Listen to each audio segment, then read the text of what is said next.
Hello, everyone. Rotoworld's Josh Norris and Patrick Daugherty here. Look, Pat, one of the best ways to win your fantasy league is to get ahead of the curve on rookies. Let's try to help the people out and figure out which rookies are really going to break out in their first season. Andy Isabella checks all the boxes. With the Arizona Cardinals. Some of the things you look for with rookies are college production. He had over 1,600 yards as senior last year. You look for athleticism, elite spark score, 4.31 40-yard dash.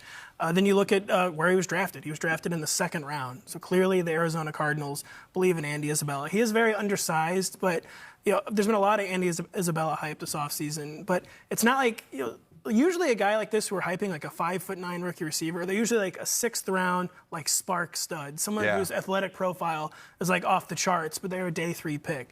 Again, he was the top 70 pick, a 2nd round pick.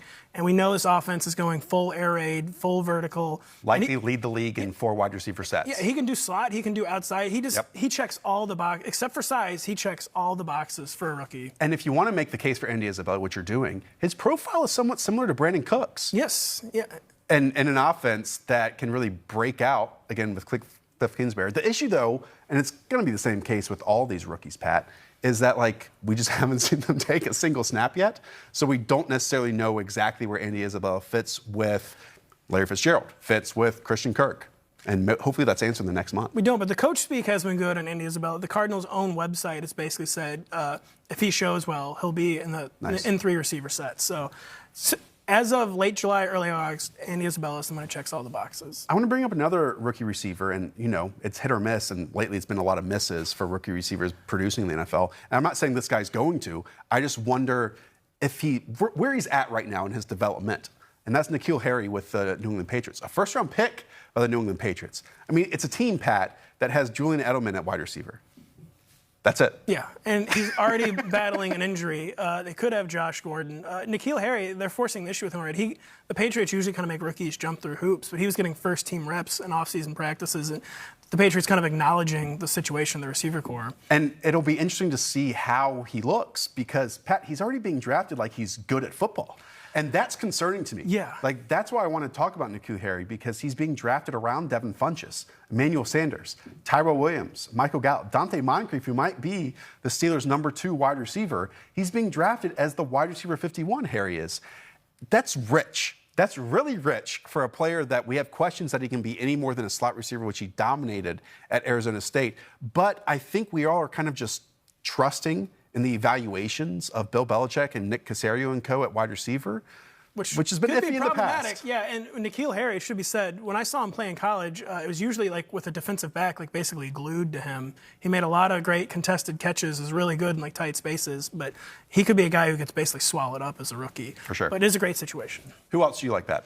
I like David Montgomery. Me too. The Bears really like David Montgomery. They've had a very hard time hiding that fact. Teams, usually are very cautious with their public speaking on the rookies. But so the Bears, 3 days before the draft, the Bears said running back was not a position of need. And then a team with only 5 total draft picks traded up for David Montgomery in the 3rd round. Shows he was a target player. Yeah, and Coach Matt Nagy then commenced to immediately start comparing him to Kareem Hunt. Yeah, pretty good football player. Yeah, so Matt Nagy has not been trying to downplay. Who led the league in rushing his rookie year? Has not been trying to downplay expectations at all. He's talked about him as a 3-down back.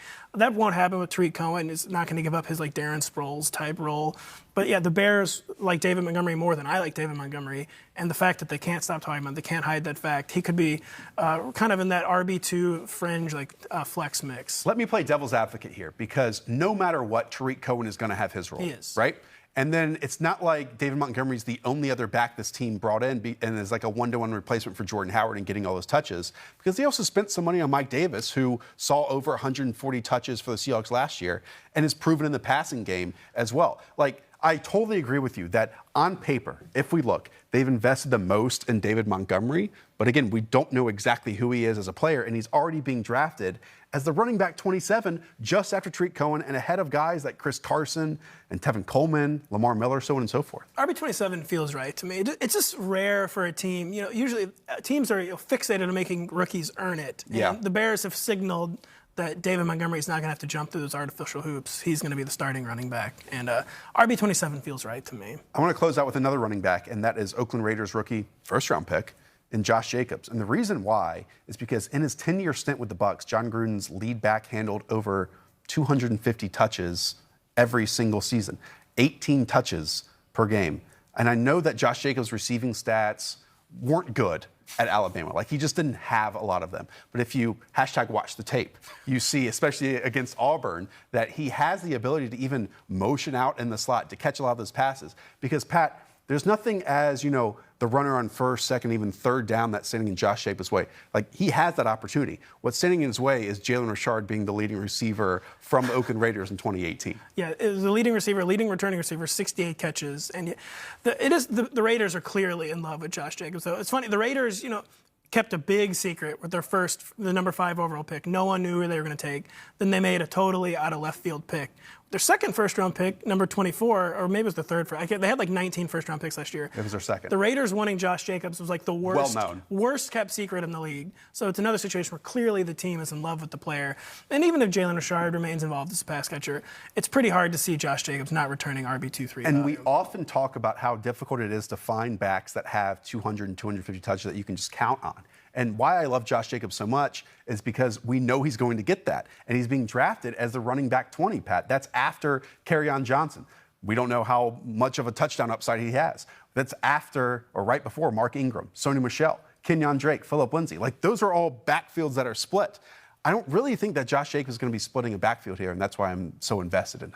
There is a chance that Jalen Richard could remain like the preferred third down back. That is a concern for me, Josh Jacobs. But he has, no competition on the early down work, which is still the most important thing in fantasy, even in PPR. Pat, luckily we get to watch these people play football in preseason games. That'll be nice. We'll reconvene after this and see if... Actual stats, actual film, that'll be nice. Thanks, everyone, for tuning in. And for more rankings, projections, strategy, and advice on how to dominate your drafts, check out the all-new Rotoworld NFL Draft Guide. Now it's mobile, optimized with a new look and feel. It's never been easier to take our award-winning advice with you to your drafts with an extra competitive edge. Just go to rotoworld.com/NFL Draft Guide for more.